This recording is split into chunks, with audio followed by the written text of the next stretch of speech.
J'espère que vous allez bien, j'espère que vous vous portez bien. Alors hier, le 25 juillet 2024, encore une fois, les fake news, la désinformation, les rumeurs les plus folles, les plus affolantes ont été diffusées à la suite d'un incident qui a été filmé une vidéo qui a circulé sur les réseaux sociaux à Oran. Ça a été filmé, on a entendu des tirs auprès d'une caserne ou dans une caserne militaire. Et depuis plus de 24 heures, les informations les plus folles circulent. Alors on a raconté tout n'importe quoi.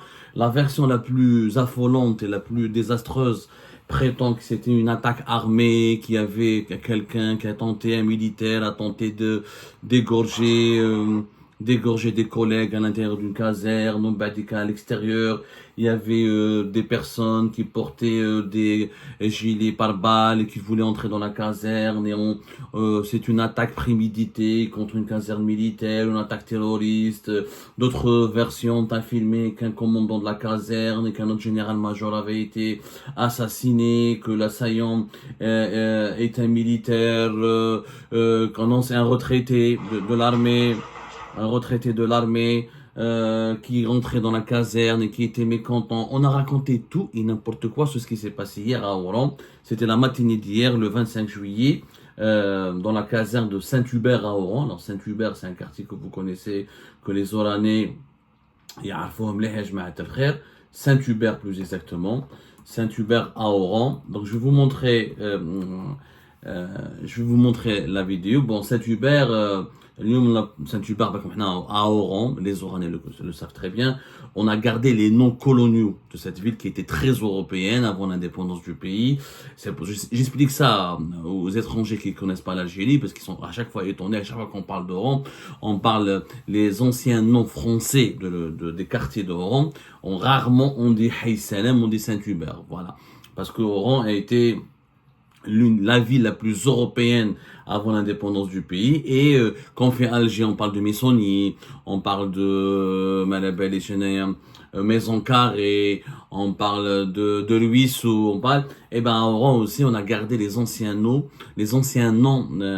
coloniaux, un nom français des agglomérations urbaines qui étaient essentiellement peuplées par des Européens, des descendants des Pieds Noirs, ou des descendants des colons français. C'est pour ça j'utilise le nom de Saint-Hubert au lieu de Haï Salam, où ça s'est passé exactement. Ça s'est passé à Saint-Hubert, un quartier fait à Oran. Il y a une caserne militaire et il y a eu donc cette vidéo. Voilà, je vais vous la montrer. Certainement vous l'avez vu hier à la carte.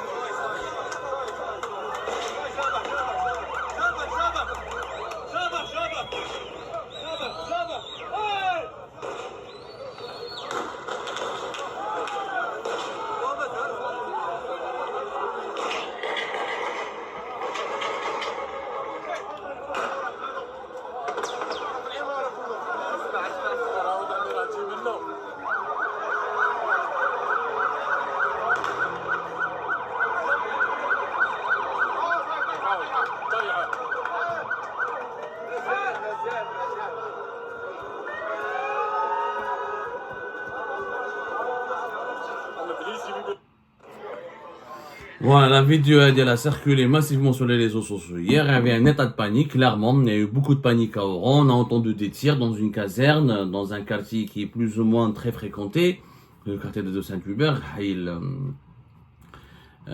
Salam. Donc, les Algériens et les Algériens ont vu cette vidéo depuis hier et tout le monde s'est posé une question très simple, illégitime. Mais qu'est-ce qui s'est passé?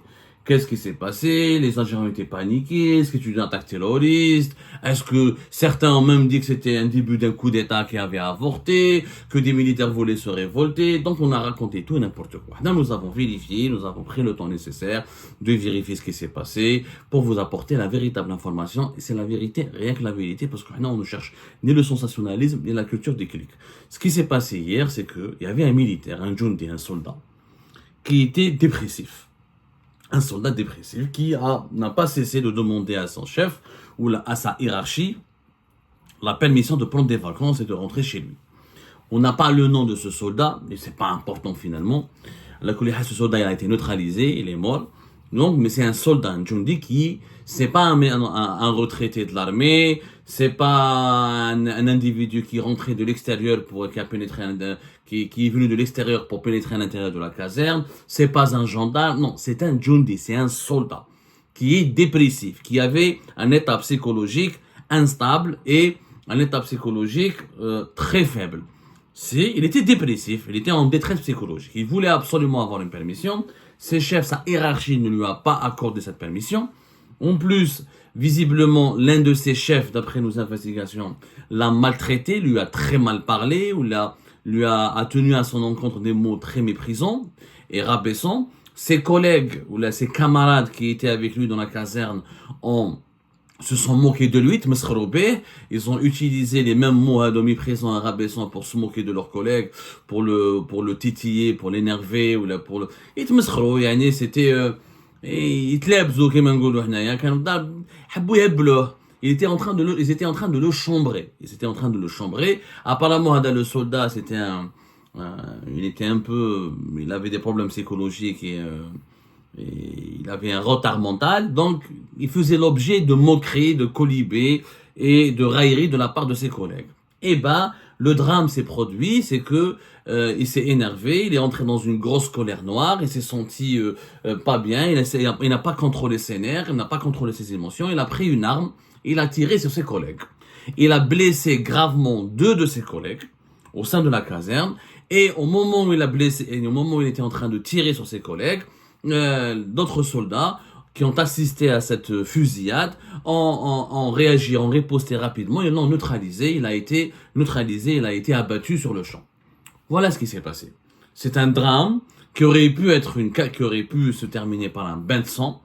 Les victimes ne sont pas très nombreuses, alhamdoulilah, il n'y a que 2 blessés graves, 2 soldats, et lui, là, on peut pas le qualifier d'assaillant, c'est-à-dire que il n'a pas perpétré une attaque, c'est quelqu'un qui a dérapé,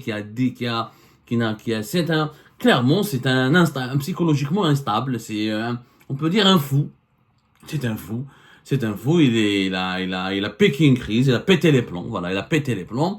Donc, l'agresseur, on va le dire peut-être, je sais pas quel est le mot le plus approprié, c'est une situation assez inédite. Donc, il a pris son arme, il a voulu se venger contre ses collègues, qui se moquaient de lui, qui ont tenu à son encontre des mots que l'agresseur que le soldat désespéré, dépressif, a considéré comme humiliants. Il a voulu régler ses comptes avec ses collègues. Donc, on ne sait pas est-ce que ce sont ses collègues, est-ce qu'il a tiré sur son chef. Nous, d'après nos investigations, il n'y a pas un responsable de la caserne qui a été touché, ni mortellement, ni grièvement. C'est 2 autres soldats qui étaient à côté, qui accompagnaient, qui étaient à proximité du soldat dépressif, qui ont été grièvement blessés. On ne sait pas si leurs jours sont en danger ou pas, mais apparemment non, parce qu'ils ont été admis très rapidement dans une unité de soins intensifs. Et le soldat dépressif a été neutralisé. Voilà ce qui s'est passé exactement hier dans cette fameuse caserne du quartier Saint-Hubert à Oran. Il n'y avait pas de tentative de coup d'État, il n'y avait pas une attaque préméditée depuis l'extérieur, c'est pas un gendarme, c'est pas un militaire retraité, toutes les versions qui ont circulé sont fausses. Maintenant, bien sûr, il y a des questions qui sont légitimes. Où était la question qu'on peut se poser? Où sont les services de psychologie des casernes et des institutions, de l'institution militaire? Les structures militaires, ils ont des pharmacies, ils ont une structure de dispensaire, d'une polyclinique, ils ont aussi une permanence où il y a des psychologues, où il y a des spécialistes qui doivent accompagner les soldats pour veiller sur leur bonne santé à la fois mentale et leur santé physique. Le psychologue a un rôle à jouer les médecins en général ont un rôle à jouer important dans une structure militaire parce que les soldats font un travail très spécial, très difficile, qui est éprouvant physiquement mais aussi mentalement.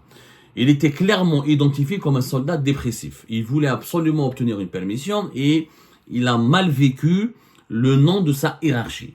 À ce moment-là, déjà normalement, le recrutement d'un tel soldat n'aurait pas dû se faire.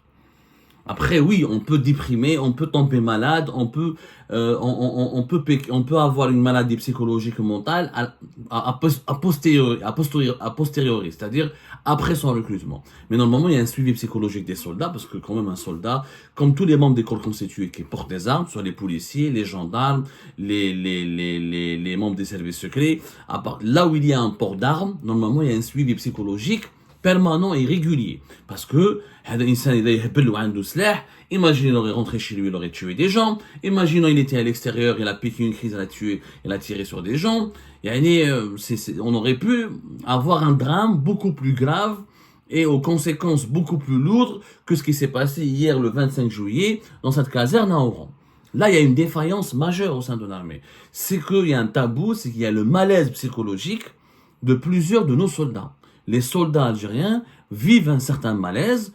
On en parle rarement, on n'en parle jamais. Il y a des soldats qui n'ont pas les permissions facilement, qui ne partent pas en vacances, qui travaillent beaucoup, qui font beaucoup le terrain, et d'autres, vivent dans des conditions psychologiques très difficiles. Et déjà en Algérie en général, la prise armée ou pas armée, la prise en charge des maladies psychologiques et mentales, elle est très difficile, très défaillante. Pas suffisamment de structures, on n'a pas beaucoup de psychiatres, on a un nombre insuffisant de psychologues, les psychologues ne sont pas pris en considération. Quand on a un problème, on n'accorde pas suffisamment d'importance au traitement des maladies psychologiques et mentales. Il n'y a pas suffisamment de cellules d'écoute, donc le problème va au-delà de l'institution militaire. Sauf que comme c'est un militaire, comme il portait la tenue, comme il avait des armes, ce problème prend une autre dimension. Et malheureusement, il y a un tabou. Le tabou des maladies mentales en Algérie, il existe déjà, il est assez grave. Au sein de l'armée, des institutions, des services de sécurité et de l'institution militaire, ce tabou est encore plus profond et il est encore plus inabordable. Et ben là, ça a explosé. Là, il faut que les responsables de l'armée se remettent en cause, tirent les conclusions nécessaires et réhabilitent le travail important des psychologues et des cellules d'écoute psychologique auprès des soldats. Un soldat, c'est un être humain. Il peut péter les plombs, il peut déprimer, il peut être en détresse, il peut avoir des frustrations, il peut être en colère, il peut être sous le coup d'émotions très dangereuses. On a besoin de lui assurer un suivi et une écoute. Là, une enquête interne s'impose. Mais j'imagine que le ministère de la Défense nationale va diligenter une enquête interne pour déterminer les circonstances et la responsabilité de ce qui s'est passé. L'armée, ça va se passer comme ça, c'est sûr et net et précis. Sauf que, est-ce qu'on va adopter les bonnes mesures à la suite de cette enquête? Est-ce que on peut rétablir, je ne sais pas, moi j'ai pas beaucoup d'informations pour permettre à ce stade, on peut approfondir notre enquête, mais à ce stade, on ne peut pas dire que la caserne elle est mal gérée, non les responsables, est-ce que le soldat était mahgour ou machi mahgour, est-ce que c'est les résultats de la hagra ou la, comme c'est un soldat dépressif, peut-être que sa hiérarchie ne lui a fait rien de mal, mais comme il est dépressif, comme il ne dispose pas de toutes ses forces mentales, il a interprété de façon exagérée, ou là de façon infondée, ou là de façon irrationnelle la réaction de sa hiérarchie, et et ça, ce qui a aggravé sa dépression, et il n'a pas maîtrisé ses émotions, ou il a pété les plombs. Donc à ce stade-là, quand il y a des comportements irrationnels, parce que c'est pas parce qu'on t'a pas laissé partir en permission que tu prends une arme et tu tires sur tes collègues. Donc nous sommes dans un comportement irrationnel. Il y a des militaires qui sont irrationnels. Ce sont des êtres humains. Et mais moi d'après mes sources, c'est déjà arrivé ailleurs. C'est déjà arrivé plusieurs fois, où des militaires pètent les plombs. Il y a des policiers qui ont pété les plombs plusieurs fois en Algérie. Je venais des policiers ou des policières qui assassinent leurs conjoints, qui assassinent leurs fiancés, qui assassinent des membres de leur famille. Ça s'est passé à maintes reprises. On peut rétablir une chronologie, ça se fait à l'est, à l'ouest. Ces dernières années, il y a eu au moins, durant ces 10 dernières années, une dizaine de bavures policières ou des policiers qui pètent les plombs et utilisent leurs armes de service pour régler des conflits personnels ou pour gérer des situations émotionnelles extrêmement déprimantes ou extrêmement éprouvantes, et ça se termine par un crime. Ça arrive plusieurs fois. Et ben au sein de l'armée, ça arrive. Ça arrive parce qu'encore une fois, que ce soit au sein de la police, ou là au sein de la gendarmerie, ou là au sein des casernes, nous avons un problème national en Algérie. C'est la mauvaise prise en charge des maladies psychologiques et mentales. On a déjà l'héritage de la décennie noire, alors comme nous sommes un pays qui souffre énormément des maladies mentales et psychologiques. Ça, on n'en parle pas beaucoup. On a fait Algérie, pas déjà. Quelquefois, on a essayé de tirer la sonnette d'alarme, on a parlé des maladies mentales et psychologiques, on a comme une émission une fois, on a comme elle a quelques rapports, on a tiré la sonnette d'alarme, mais pas suffisamment parce que voilà, on peut pas tout faire, franchement, on peut pas tout faire, mais c'est un problème national qui date depuis la fin de la décennie noire. On a une très mauvaise prise en charge des maladies mentales et psychologiques. Non seulement, avant même d'aller vers la prise en charge, on ne s'attarde même pas suffisamment sur le traitement de ces maladies. Non, c'est des frustrations psychologiques, c'est des frustrations, c'est des problèmes psychanalytiques, ça a un rapport avec le vécu de l'enfance. Et puis, malheureusement, dans le recrutement, dans certains postes sensibles, là où on est censé avoir un suivi psychologique très strict et sévère, il y a aussi des défaillances. Je suis désolé, un militaire, comme un pilote, comme un policier, comme un gendarme, toutes les personnes qui portent une arme ou occupent un poste très sensible où il y a où dont leur activité peut mettre en péril des vies humaines, normalement ils sont censés suivre régulièrement de façon trimestrielle, la semestrielle, un suivi psychologique, un rapport de psychologue pour déterminer s'ils sont vraiment en bonne santé, s'ils ne connaissent pas des problèmes ou des dysfonctionnements qui peuvent les amener à commettre des actes extrêmement préjudiciables pour la communauté et l'ordre public. C'est ça le problème. Mais c'est pas la peine de politiser. Nous, en Algérie, on aime tout politiser. L'armée, Mahgour. De toute façon, les militaires, qu'il y a un في وسط l'armée, bien sûr qu'il y a un mais le Hogra, c'est un sport national en Algérie. Et là, il y a un Hogra dans les mairies, dans les daïras, dans les wilayas, dans les écoles, dans les hôpitaux. Comment voulez-vous qu'il n'y ait pas de Hogra au sein de l'armée? Sauf que cette Hogra, oui, elle n'est pas uniquement le problème n'est pas uniquement administratif et politique, il y a un problème de santé publique. C'est que, bien sûr, il faut lutter contre la Hogra, bien sûr qu'il faut la dénoncer, mais ce n'est pas une raison de prendre une arme et de tirer sur ses collègues. Nous avons un problème de persécution psychologique que ressentent de très nombreux de nos compatriotes, mais beaucoup d'Algériennes et d'Algériens souffrent d'un sentiment de persécution psychologique qui peut les amener à commettre l'irréparable. On a les suicides, on n'en parle pas beaucoup en Algérie, il y a beaucoup de suicides, il y a beaucoup d'automutilations, et il y a énormément de fléaux qui sont provoqués par des maladies mentales et psychologiques dont on ne parle pas en Algérie. C'est la vérité. Le militaire algérien n'est pas un super être humain. C'est un humain, c'est un Algérien comme les autres, qui souffre des mêmes conditions de vie, et les conditions de vie ne sont pas uniquement matérielles, il y a aussi des conditions de vie morales et psychologiques. Nous avons un réservoir de maladies mentales et psychologiques que nous avons hérité depuis la décennie noire, et la culture des tabous, le carcan, le poids des traditions et des coutumes, le poids des frustrations sexuelles et psychologiques, le poids de la hogra, et ensuite vous rajoutez à cela le poids de la hogra administrative et de la hogra politique, et déstabilise la santé psychologique de plusieurs de nos concitoyens. Et ça fait des drames pareils. Voilà. On aurait pu avoir pire. Imaginez, il avait une arme, il aurait pu tuer il aurait pu commettre un massacre. Imaginez, il serait sorti dehors, il se serait retourné contre des citoyens lambda. On aurait pu avoir un massacre. Donc, je vais pas me réjouir que le bilan soit pas aussi grave. Déjà, c'est très grave ce qui s'est passé dans cette caserne. Mais à un moment donné, il faut que les responsables de l'armée se remettent en cause, revoient leur gestion des troupes et réhabilitent surtout l'importance du travail de suivi psychologique et l'écoute psychologique au sein de nos structures militaires. C'est très important. Un citoyen lambda qui soit malade mental, c'est moins grave qu'un militaire qui porte des armes. Parce qu'un citoyen lambda n'a pas une arme. Il peut pas, dans sa violence, faire autant de dégâts qu'un militaire qui porte une arme. Donc il faut faire très très gaffe, il faut casser ce tabou des maladies psychologiques et mentales, notamment au sein de nos structures militaires et sécuritaires. Il faut créer des cellules d'écoute psychologique, il faut réhabiliter le travail des psychologues, des psychiatres et des psychanalystes, il faut s'occuper de la santé mentale de nos concitoyens, notamment des membres des services de sécurité, des membres des corps constitués, parce que ce sont des personnes qui portent des armes et l'ordre public, la sécurité la sécurité de nos compatriotes, elle est en jeu. Donc, il faut que le ministère de la Défense nationale tienne compte de ces réalités dans l'enquête qui va diligenter sur cet incident qui a suscité beaucoup de spéculations et de manipulations et de désinformation.